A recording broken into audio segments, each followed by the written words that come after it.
hukum syar'i taklifi menika hukum syara' ingkang kaitanipun kali perbuatanipun tiyang mukallaf.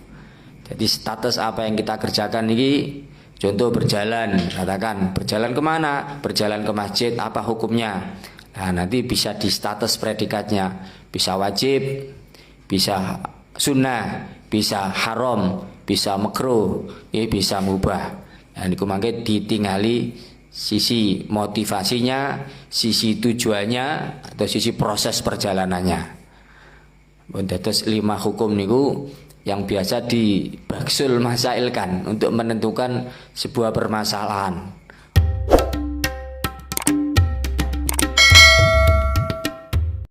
Kita tiang Islam utawi kita sebagai hamba Allah, di antara hamba-hamba Allah yang lain, wa ma khalaqtul jinna wal insa illa liya'budun. Wonten tugas pokok ngibadah datang Allah. Terus hakikat penciptaan kita dipun damel kalian Gusti Allah inggih menika kita hidup menika liya'budun. Apapun proses aktivitas kita nika ujung pokokipun hakikatipun ngabdi ibadah datang Allah.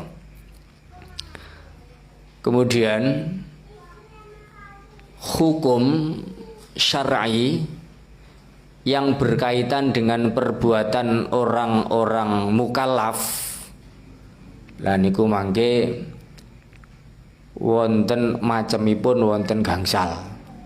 Terus kula jenengan niki salah satu hamba Allah yang diberi modal, diberi bekal yang sempurna dibanding yang lain, dibanding hewan.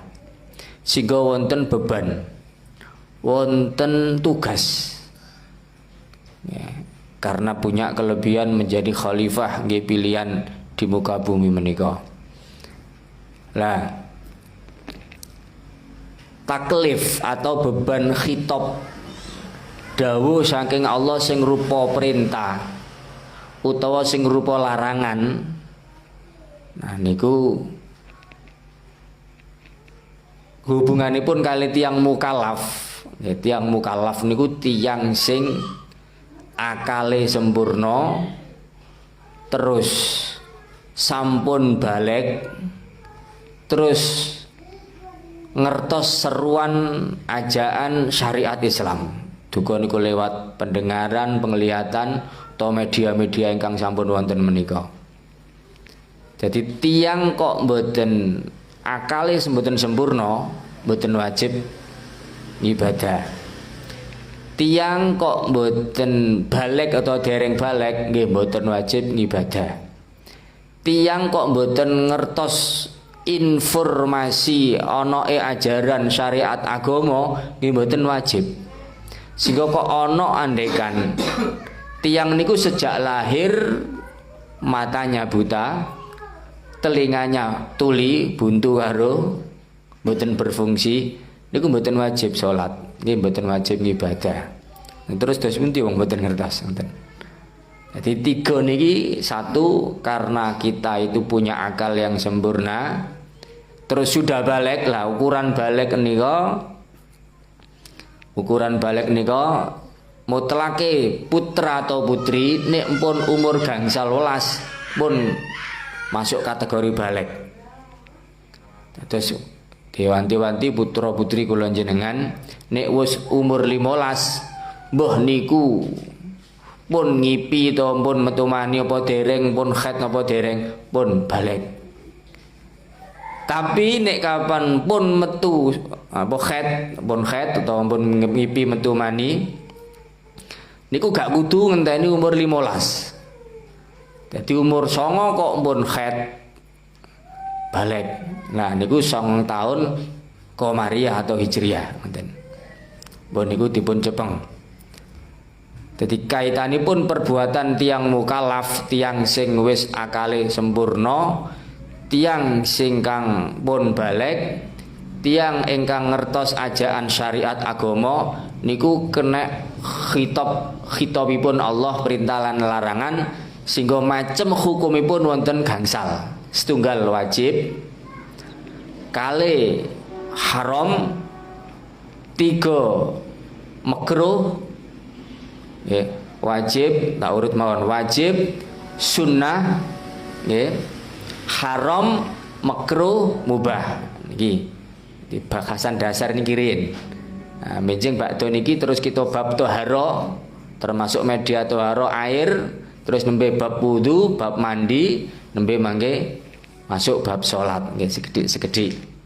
Nah, ben ngertos logika cara fikir kita, ben ngertos oh kula niki diwehi Gusti Allah kelebihan akale sempurna, terus wis balik, terus ngerti ana syariat sing digawa Kanjeng Nabi, berarti memenuhi persyaratan wajib untuk ibadah. Berarti wajib ngibadah. Atau kena khitope Gusti Allah, kena napa beban tugas saking Gusti Allah. Nah niku dibagi hukum taklifi menika wonten gangsal. Setunggal wajib. Lah wajib niku napa? Kados sekolah riyen kula baleni malih, sinau bareng malih. Wajib niku nggih perkara utawa sesuatu sing ya nek kapan nek bahasa definisi usul fikih kali fikih benten tapi sami maksudnya ngoten. Khitab sing sifate pasti, teges, kudu dilakoni ngoten. Cara usul fikih gampangane ngoten.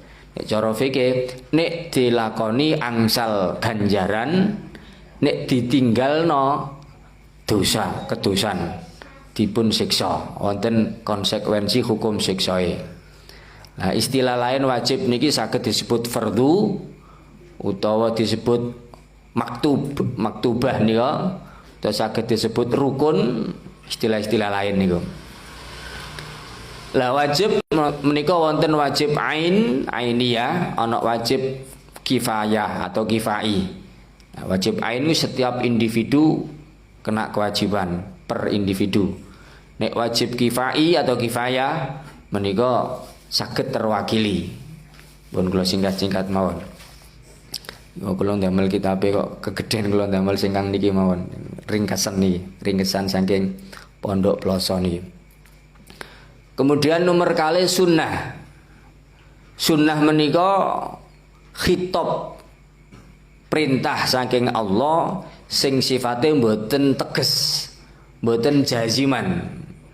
Nek cara fikih nek menawi dilampahi angsal ganjaran, nek menawi mboten dilampahi nggih mboten dosa. Nah niku singkate ngoten. Nah sunnah. Istilah lain wonten sing ngarani sunnah menika mustahab utawa tatawwu utawa naflun utawa mandub an lintu-lintunipun nika. Bon, kemudian haram. Haram niku khitab saking Allah, isine larangan sing teges. Larangan sing pasti. Nah, cara fikih perkara nek menawi dilampahi nika kedosan dipun siksa, nek menawi dipun tinggalaken niku angsal ganjaran. Nah niki ada catatan. Contoh perbuatan zina. Nah, kita mboten nglakoni zina nek oleh mboten nglakoni niku dengan catatan. Memang niat wonten kesengajaan nglampahi niku larangan niku atau ninggalake wonten khitab larangan niku angsal ganjaran. Jadi ketika kita ada kesempatan untuk korupsi ngeten, terus kita niat untuk tidak korupsi, dan niku angsal ganjaran. Ketika kita ada niatan untuk mematuhi syariat, untuk meninggalkan haram, berarti kita angsal ganjaran. Terus makruh niku nggih ngoten. Khitabe Gusti Allah sing sifate larangan ingkang boten pasti atau boten teges. Nah, hartosipun nek nglampahi nggih kurang sae mboten ngantos dosa. Tapi nek menawi dipun nggih tinggalake angsal ganjaran sae. Iki definisi dasar sekali ngoten mangke wonten tafsil-tafsilipun mboten kula bahas ten mriki ngoten. Makruh. Terus kaya contoh napa contoh niku. Contone makruh nggih kathah. Walekane sunnah. Walekane sunnah. Berbicara ketika berwudu atau rokokan niku kadang ngarani makruh ya niku.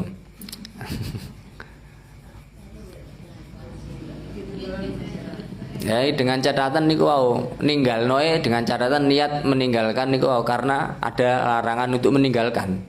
Nek mboten niat meninggalkan untuk niku kadang kula jenengan lak mboten nglampahi. Mboten nglampahi tapi gak ada niatan untuk mematuhi syariat niku padha karo biasa mboten wonten napa-napa nih. Mboten wonten ngefeke ngoten. Jadi ketika kita ada kesempatan nglakoni haram atau ada nglakoni makruh terus kita berniat untuk meninggalkan karena larangan itu harus ditinggalkan. Nah, di saat kita niat untuk meninggalkan lah niku kita angsal ganjaran.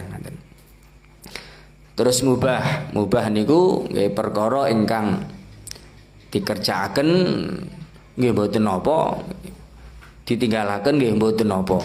Mboten wonten akibat konsekuensi dosa.